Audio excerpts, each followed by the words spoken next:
ఆర్యరెడ్డి గారు ఒక flash news అయితే వచ్చింది. ED enforcement directorate YS Bharathi గారి పేరుని ఛార్జ్ షీట్లో ఎంటర్ చేసిందట. సో అది ఏ కేసుకు సంబంధించి ఏంటి కొంచెం డీటెయిల్స్ చెప్పండి, ప్రజలందరూ తెలియాలి.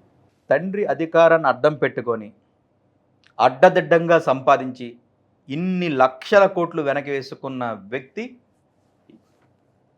ఎదుగూరి సందింటి జగన్మోహన్ రెడ్డి ఉరఫ్ వైఎస్ జగన్ ఉరఫ్ A1 క్యాండిడేట్.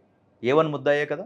ఈ ముద్దాయి రాజశేఖర రెడ్డి, స్వర్గీయ రాజశేఖర రెడ్డి గారు బతికున్నప్పుడు, అతను అపోజిషన్ లీడర్గా ఉన్నప్పుడు ఈ ఎదుగూరి సందింటి జగన్మోహన్ రెడ్డి గారి ఆస్తులన్నీ తండ్రి అధికారంలోకి వచ్చిన తర్వాత 2004లో అధికారంలోకి వచ్చిన తర్వాత అతని ఆస్తులన్నీ ప్రతిపక్షంగా తెలుగుదేశం పార్టీ ఉన్నప్పుడు ఎన్నోసార్లు ఎన్నో సందర్భాల్లో ఎన్నో ప్లాట్ఫామ్ల మీద ఈ ప్రశ్నలు మేము వేయడం జరిగింది విత్ ఎవిడెన్స్తో సహా.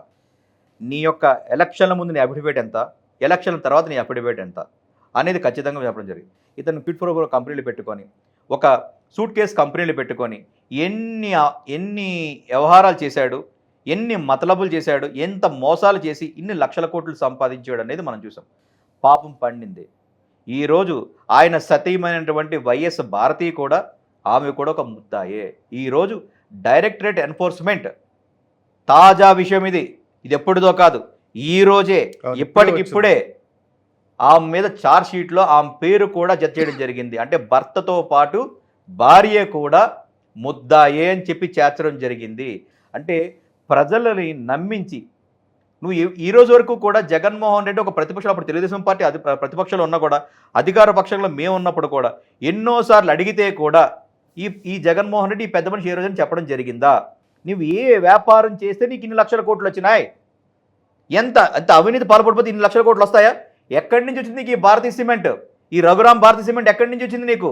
ఎక్కడి నుంచి వచ్చింది ఈ సాక్షి పేపరు? ఎక్కడి నుంచి వచ్చింది ఈ సాక్షి టీవీ? ఎక్కడి నుంచి వచ్చింది మిగతా యొక్క స్టీల్ కంపెనీలు కానివ్వండి, ఇతరత్ర సిమెంట్లు కానివ్వండి, ఇతరత్ర పవర్ ప్లాంట్లు కానివ్వండి? మిగతా రాష్ట్రాల్లో జగన్మోహన్ రెడ్డికి పవర్ ప్లాంట్లు లేవా?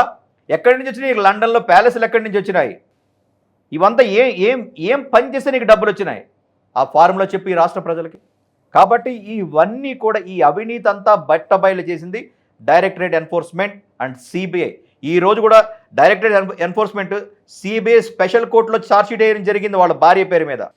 ఇదే కాదు, ప్రతి దాంట్లోనూ కూడా వాళ్ళు చేసే ప్రతి కార్యక్రమంలోనూ కూడా జగన్మోహన్ రెడ్డి సతీమైనటువంటి వైఎస్ భారతి ప్రమేయం ఖచ్చితంగా ఉంది.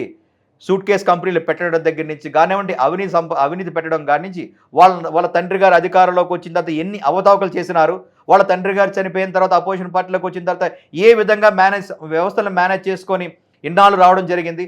తర్వాత 2019లో అధికారంలోకి వచ్చిన తర్వాత, ఆంధ్ర రాష్ట్రంలో అధికారం వచ్చిన తర్వాత, ముఖ్యమంత్రి అయిన తర్వాత తన మీద ఉండే కేసుల్ని ఏ విధంగా తప్పుదోవ పట్టించి ఎంతవరకు అతను అణుచుకోవాలనుకున్నాడు, ఎంతవరకు ఆపుకోవాలనుకున్నాడో దాంట్లో కృతజ్ఞుడు అయినాడు. కానీ చట్టం అనేది ఒకటి ఉంది, న్యాయ దేవత అనేది ఒకటి ఉంది.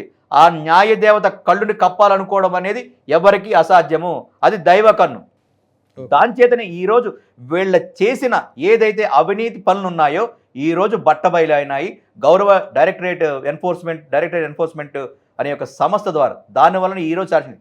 ఇదే కాదు, వాళ్ళ సొంత మనిషిని వీళ్ళ స్వార్థం కోసం వైఎస్ వివేకానంద రెడ్డి గారి యొక్క మర్డర్ కేసులో కూడా ఈ యొక్క వైఎస్ జగన్మోహన్ రెడ్డి కానివ్వండి, వైఎస్ భారతి గారు కానివ్వండి, అవినాష్ రెడ్డి కానివ్వండి, భాస్కర్ రెడ్డి కానివ్వండి, ప్రతి ఒక్కల ప్రమేయం ఖచ్చితంగా ఉంది.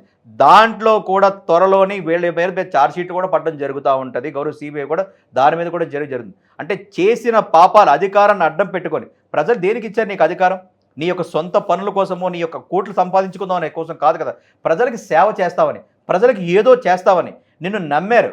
2019లో ప్రజలు నిన్ను ఒక్క ఛాన్స్ అని నమ్మితే, మా రాజన్న బిడ్డ అని చెప్పి నమ్మితే, ఈరోజు ఆ బిడ్డల్లా గడ్డ అయ్యే వాళ్ళకి, గడ్డపారతో వాళ్ళందరినీ కూడా 5 కోట్ల మంది ఆంధ్ర రాష్ట్ర ప్రజలు గడ్డపారతో పొడిచి ఈ 5 సంవత్సరాలు నీ పబ్బాన్ని గడుపుకున్నావు. నీ యొక్క అవినీతి సామ్రాజ్యాన్ని సృష్టించుకున్నావు. ఒక మాఫియా రాజ్యంగా తయారు చేసావు ఈరోజు ఆంధ్ర రాష్ట్రాన్ని. గంజాయి రాష్ట్రంగా కానివ్వండి, మాఫియా రాష్ట్రంగా కానీ, నీ సొంత డబ్బుల కోసమే కదా ఇదంతా చేసి 5 సంవత్సరాలు కూడా చేసావు. ఆ పాపం పండింది. ఈరోజు నీతో పాటు నీ కుటుంబ సభ్యులైనటువంటి నీ భార్య కూడా ఈరోజు ఇద్దరూ కలిసి కోర్టు మెట్లు ఎక్కే పరిస్థితి ఉంటుంది. ఇద్దరూ కలిసి జైల్లో గడిపే పరిస్థితి ఖచ్చితంగా ఉంటుంది. ఈ యొక్క కేసులోనే కాదు, స్వర్గీయ వివేకానంద రెడ్డి గారి హత్య విషయంలో కూడా వీళ్ళు శిక్షార్హులే.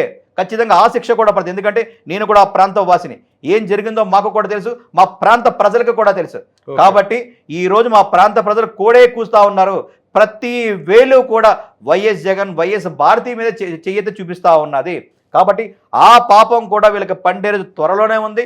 ఈ ఇరువురు కలిసి జీవితాంతం వీళ్ళ చేసిన తప్పులు, వీళ్ళ చేసిన అవినీతి, ఖచ్చితంగా దీనికి శిక్ష పడాల్సిందే.